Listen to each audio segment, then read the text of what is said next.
Assalamualaikum warahmatullahi wabarakatuh. Ketemu lagi kita Influensis ya, Masya Allah. Gimana kabar lo? Sehat dan tetap semangat ya. Oke, gue mulai aja. Nggak panjang kali lebar ya. Durasi banyak yang komplain lo semua ya. Oke, gue mulai aja Influensis, gue bacain ya. Sesuai dengan judul konten kali ini ya. Hukum wakaf di negara kita seperti apa sih bro? Nah, dari mana tuh naik konten? Dulu udah tahu deh, udah pasti insya Allah ya. Dari pertanyaan lo yang masuk makanya jadi konten, karena lolos seleksi kita dan karena HP layak disajiin ke publik gitu ya. Oke, gue mulai aja, nggak panjang kayak lebar ya Bensis ya. Gue bacain dan kita dengerin sama-sama lo ya. Oke, bacain nih Bensis. Tarik handphone gue ada error. Assalamualaikum warahmatullahi wabarakatuh. Waalaikumsalam warahmatullahi wabarakatuh. Nama dia gue nggak sebut bro, sis ya, kenapa? Menyangkut privasi dia, udah langsung aja ke pokok pertanyaan dia, jadi nggak panjang lebar dan durasi nggak kelamaan. Ntar lu pada skip ya, jangan di skip nanti gagal paham ya. Oke, gue lanjutin. Pertanyaan dia gue bacain ya, sis ya. Kalau tidak salah hingga tahun ini ketentuan tentang wakaf masih merujuk pada Undang-Undang tahun 1977 yang mendefinisikan benda wakaf hanya terbatas pada tanah sesuai pasal 1 ayat 1 Undang-Undang nomor 28 1977. Nah, jika merujuk pada hukum Islam, benda wakaf tidak hanya terbatas pada tanah milik dan realitas perkembangan zaman menjadi bukti konkret masih relevankah Undang-Undang nomor 28 tahun 1977 tersebut. Kalaupun sudah ada undang-undang baru diatur di pasal berapa dan ayat berapa, gitu aja buat lu bro Ensis di sono. Bro Ensis juga dia ya. Sebelumnya thank you kalau jawaban dari lo orang udah menjawab pertanyaan gue. Maksudnya gimana? Oh, maksudnya pertanyaan dia udah dijawab gitu ya. Masya Allah, dia nanya muter-muter nih, mau balik juga ya. Mohon maaf ya buat gue yang ngirim pertanyaan. Oke, bawahnya gue baca ini. Sebelumnya terima kasih, gitu aja. Assalamualaikum warahmatullahi wabarakatuh. Waalaikumsalam warahmatullahi wabarakatuh. Ini kayaknya insya Allah nih anak hukum nih ya pertanyaan ini, soalnya luar biasa nih, subhanallah. Oke, bukan itu ya. Oke, kita mulai ya Bro Ensis ya, sesuai judul konten kali ini, dan juga buat lu bro yang udah ngirim pertanyaan dia bro ya. Bro Ensis perlu lu ketahuin kenapa gue bisa tahu dia bro, karena namanya kita nggak sebutin, menyangkut privasi ya. Jadi sesuai dengan judul konten kali ini, hukum wakaf di negara kita seperti apa sih bro? Nah, sesuai pertanyaan lu bro yang udah ngirim pertanyaan, kita mulai ya ulasan lengkapnya. Jadi gini, wakaf adalah perbuatan hukum wakif untuk memisahkan dan atau menyerahkan sebagian harta benda miliknya untuk dimanfaatkan selamanya atau untuk jangka waktu tertentu. Tadi sorry ya, ada kalimat salah tuh gue, bukan wakaf ya. Nah, untuk jangka waktu tertentu ya. Nah, sesuai dengan kepentingannya guna keperluan ibadah dan atau kesejahteraan umum menurut syariah ya. Nah, sebelum jawab pokok pertanyaan lu tadi nih bro ya, gue sama teman-teman meluruskan dulu bahwa ketentuan yang mengatur mengenai perwakafan tanah milik bukan Undang-Undang nomor 28 tahun 1977 ya, melainkan peraturan pemerintah nomor 28 tahun 1977 tentang perwakafan tanah milik ya, itu kita singkat PP 28 1977. Nah, dasar hukum wakaf di Indonesia saat ini wakaf telah diatur dalam suatu undang-undang tersendiri bro, yakni Undang-Undang nomor 41 tahun 2004 tentang wakaf ya, undang-undang wakaf ya, dan diatur lebih terperinci di dalam peraturan pelaksanaannya, yaitu peraturan pemerintah nomor 42 tahun 2006 tentang pelaksanaan undang-undang nomor 41 tahun 2004 tentang wakaf, PP wakaf ya, Bensis khususnya lu bro yang mengirim pertanyaan. Nah, berikut perubahannya nih. Meski demikian, pasal 70 Undang-Undang Wakaf dan pasal 60 PP peraturan pemerintah ya tentang wakaf menegaskan bahwa semua peraturan perundang-undangan yang mengatur mengenai perwakafan masih tetap berlaku sepanjang tidak bertentangan dan atau belum diganti dengan peraturan yang baru dasar Undang-Undang Wakaf dan PP wakaf. Nah, sehingga buat menjawab pertanyaan lu tadi nih bro ya, meskipun wakaf sudah diatur secara tersendiri dalam Undang-Undang Wakaf, tapi ketentuan peraturan perundang-undangan yang terbit sebelum Undang-Undang Wakaf seperti dalam buku 3 kompilasi hukum Islam ya, KHI dan PP 28 1997 tentang berlaku sepanjang belum diganti dengan peraturan yang baru dan atau tidak bertentangan dengan Undang-Undang Wakaf dan peraturan pelaksanaannya. Nah, harta benda wakaf nih bro Ensis khususnya lu bro yang ngirim pertanyaannya. Harta benda wakaf adalah harta benda yang memiliki daya tahan lama dan atau manfaat jangka panjang serta mempunyai nilai ekonomi ya menurut syariah yang diwakafkan oleh wakif. Ya, ini pihak yang mewakafkan harta benda miliknya. Nah, perlu diperhatiin nih sama lu bro, khususnya lu bro yang begini pertanyaan ya. Harta benda wakaf hanya dapat diwakafkan apabila dimiliki dan dikuasai oleh wakif secara sah ya. Harta benda wakaf terdiri dari gue bacain nih, benda tidak bergerak meliputi 1.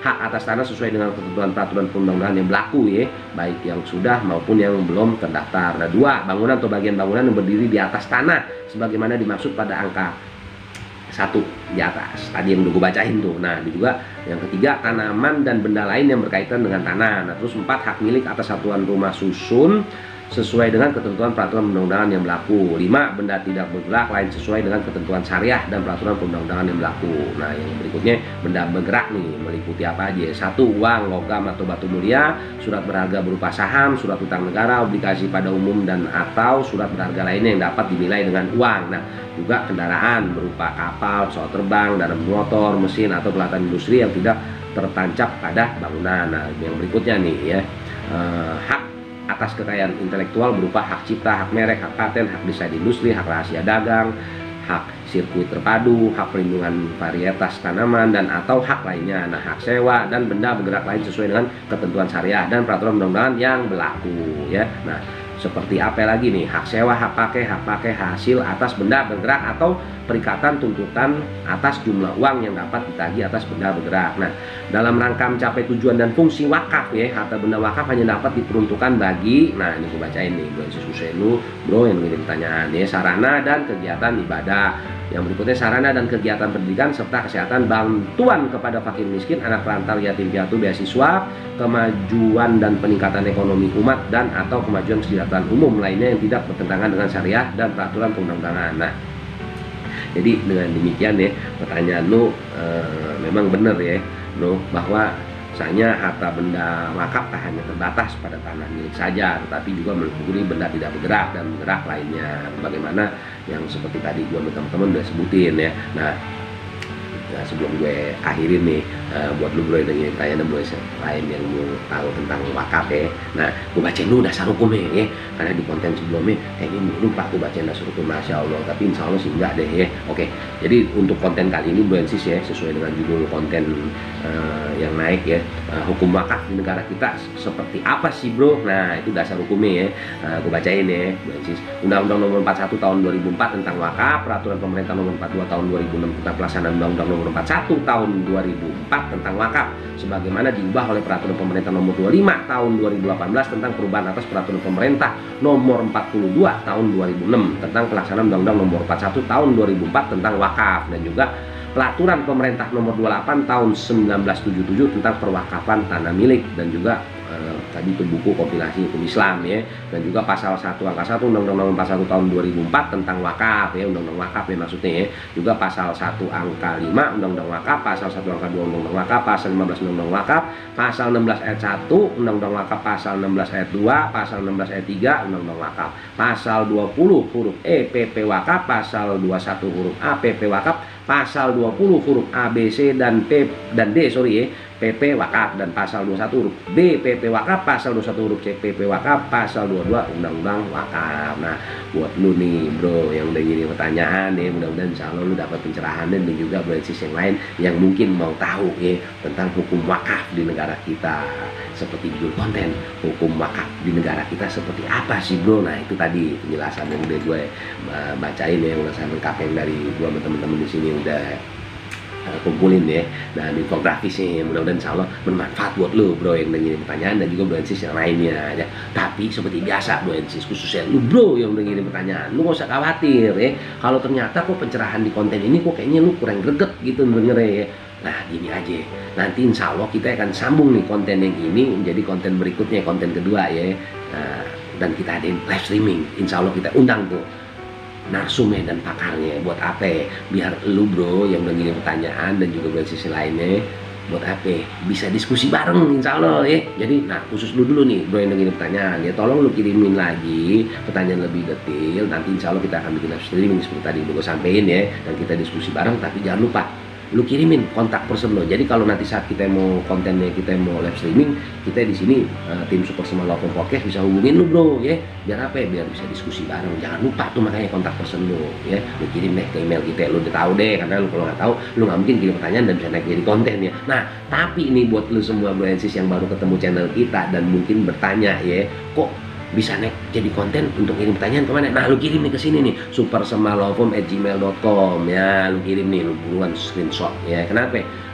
Ya, biar gue ngirim email ya. Itu kita punya email bro and sis ya, email Supersemalofom Podcast yaitu tadi ya, ini masih ada nih, lu buruan deh lu screenshot. Oke? Nah tapi ada syarat nih ya, gue lupa nih kasih tahu lu bro and sis. Kenapa? Kalau lu mau naik jadi konten kayak bro tadi dan akhirnya alhamdulillah naik jadi konten kayak gini, kita seleksi dulu. Kalau ternyata pertanyaan layak kita naikin jadi konten, kita naikin jadi konten. Kalau nggak kita jawab lewat email bro and sis ya. Kenapa? Ini disajin ke publik, nggak bisa sembarangan, masya Allah ya gitu ya. Nah oke, seperti biasa bro and sis sebelum gue pamit karena menyangkut durasi nih, durasi ini lumayan juga nih, nanti lu keburu skip. Padahal kalau nonton jangan di skip. Kalau yang ngirim pertanyaan gue rasa dia nggak mungkin skip, karena kenapa? Dia udah dapet jawaban nih. Gue bolak balik nih ya. Nah jadi intinya kalau nonton jangan di skip, nah itu aja ya. Biar apa ya? Biar nggak gagal paham bro and sis ya. Oke, gue pamit ya. Sebelum gue pamit ada beberapa hal nih yang gue mau sampaikan. Satu, yang pertama biasa, thank you ya buat lu bro and sis lain yang udah pada langganan channel kita. Tapi jangan lupa kalau udah langganan di share ya link channel kita ini setiap kontennya. Kenapa?